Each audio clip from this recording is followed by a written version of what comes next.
Here we are. Hi. Hi.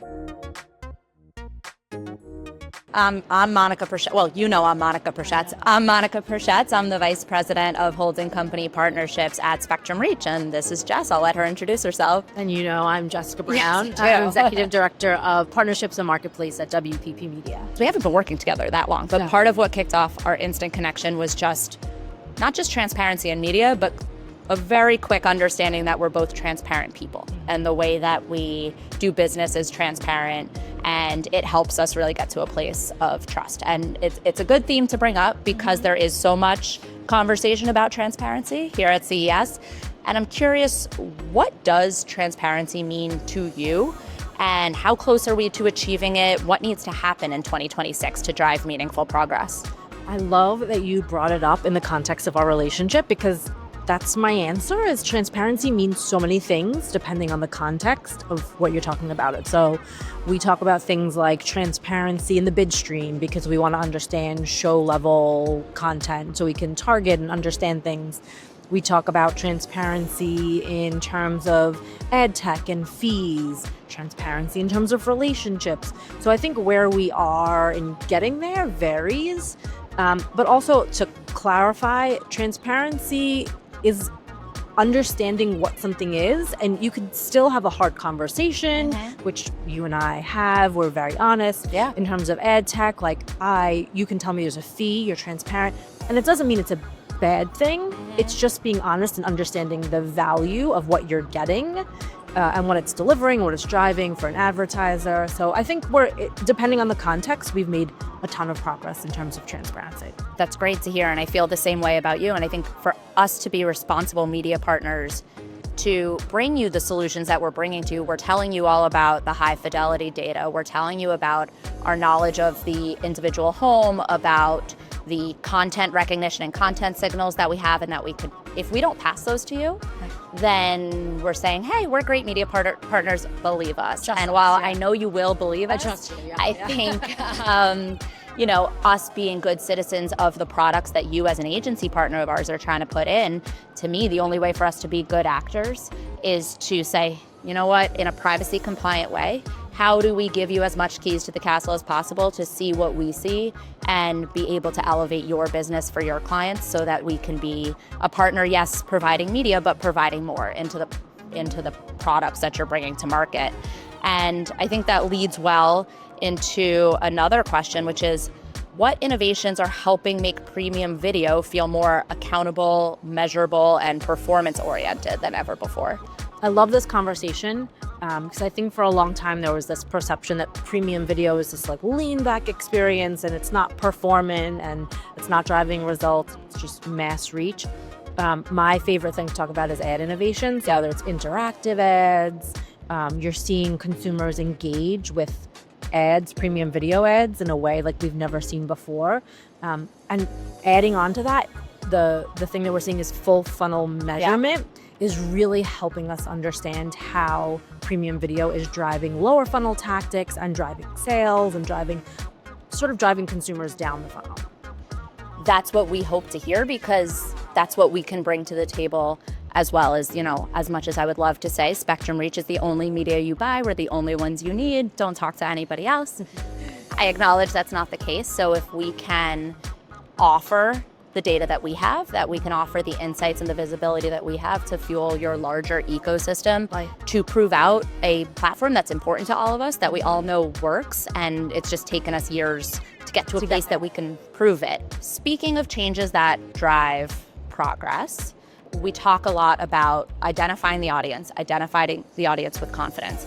It's been well over a decade since we first started talking about trying to advance advertisers beyond broad demos into more precision targeting. Now, to be fair, when we first started talking about it, I'd say the capabilities were at best a half step for it. But in that decade plus since, we've really come a long way, where now our conversations we're having around, hey, we issue and refresh the IP address so we can tell you with 100% certainty that is a match for that household, that is a match for that person, that is a match for that email, and we can enable the transaction on that. Now, that's been a long journey for us as providers, for you as buyers, And there's a separate journey that advertisers have to take to adopt the way that they think about what their goals are and how they can measure if they're succeeding on them. I'm going to say scale of 1 to 10, but whatever scale you want. Where do you think advertisers are on that journey, and how can we help them continue to advance?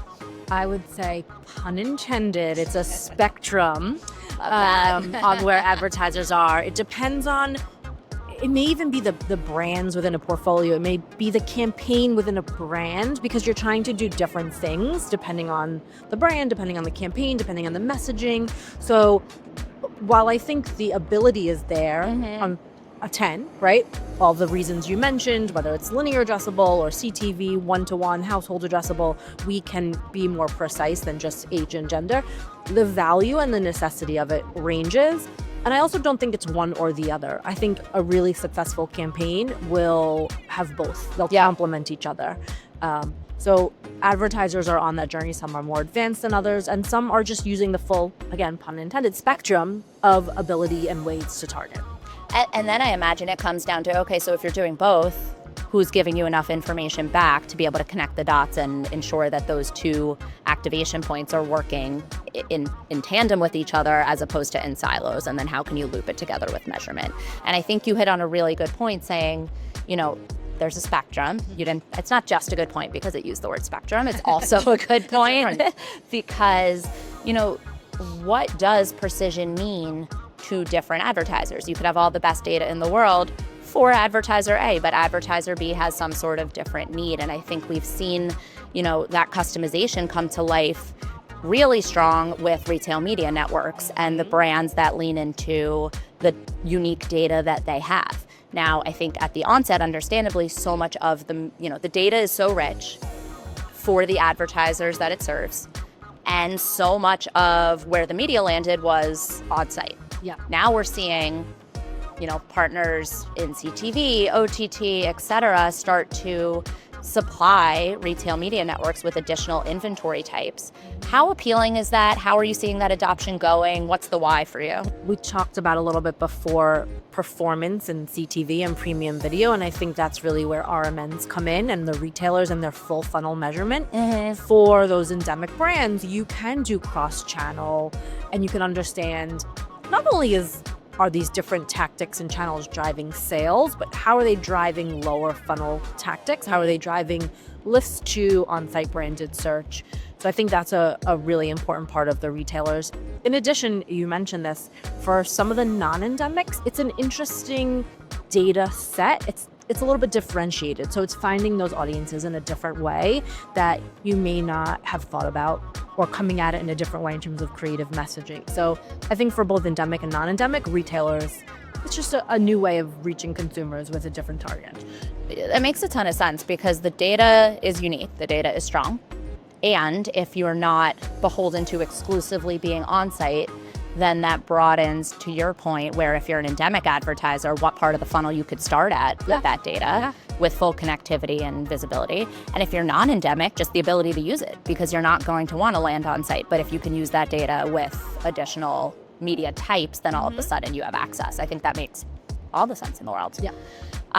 So you mentioned premium video, and we're talking about, interesting, you wouldn't think we're talking about premium video within retail media networks, but I'm glad that that's the direction we're heading.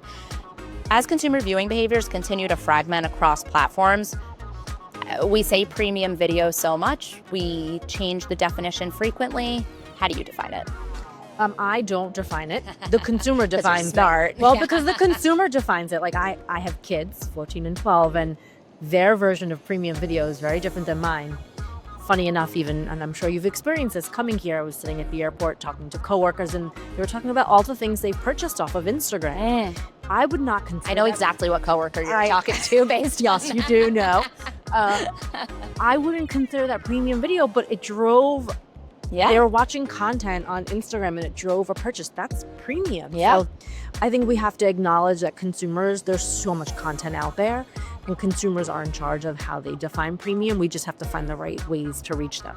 That's a great point. I think we need to expand and then specify somehow the definition. So if you expand the definition, as you said, to whatever is A, premium to the viewer, and B, driving the action that the marketer wants, then we still have to understand the purchase funnel and say, okay, which premium video activations live for purpose X? Which ones live for purpose Y? Which ones live for purpose Z? And which audiences can you find across all of them? It's just gonna take a little more work than all of us just saying premium, premium, premium. And creative. You have to also understand that the creative will be different depending on the environment. Right, that's very true. also very important. That's true. We've certainly seen someone try to fit a square peg in a round hole, and it does feel like you're seeing your teacher out of school. It's just not, it's not the right experience.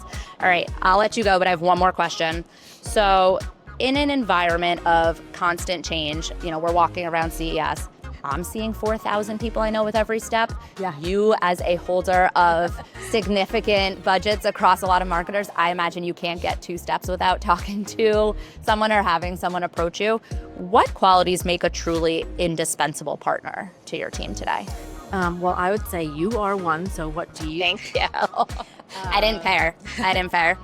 Sincere love. To your point, we're all in this craziness together. So it's sort of, let's hold hands. Let's have those hard conversations like we can have.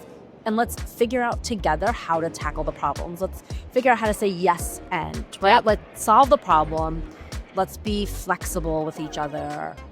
Let's really try and come up with solutions. Don't be afraid to try new things. So it really is sort of like, let's tackle this together. No, I so appreciate that. And you know this, I'm not blowing smoke. I so appreciate having you as a partner. It is such a breath of fresh air, and we get so much done because you tell me, Monica, that is never going to work. I believe you. Right. I say, I'm never going to ask you about that again. Let's come back with something else. Yeah.